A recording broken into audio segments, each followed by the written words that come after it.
وقت جب بھی جفائیں کرتا ہے، لوگ پھر کب سلام کرتے ہیں۔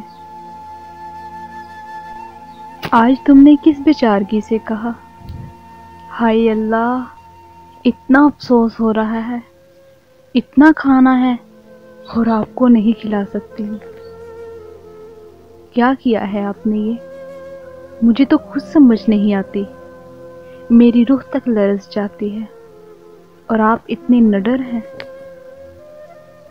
اور میں سوچنے کی کوشش بھی کروں تو میری عقل جواب دے جاتی ہے، مجھ میں ہمت نہیں بالکل بھی، میں تو سوچ بھی نہیں پاتی یہ سب۔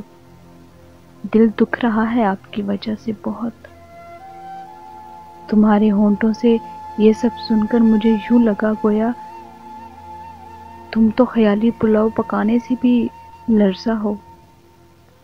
یہ سب سن کر مجھے احساس ہوا کہ ابھی چند روز قبل شہر میں جو شدید طوفانی بارش ہوئی تھی، اس نے بعض کچے پکے مکان ہی نہ ڈھائے تھے، بلکہ اس نے وہ ساری لکیریں جو میں نے بے خودی میں کھینچی تھی، وہ سارے لفظ جو میں نے تواتر سے لکھے تھے، اور وہ ساری نظمیں جو میں نے قرب میں کہی تھی، اور وہ سارے خواب جو میں نے دن میں بنا سوچے دیکھے تھے، ایسے نیست و نابود کر دیے ہیں، گویا اب ان کے ہونے کا جواز خود ایک سوال رہ گیا ہے۔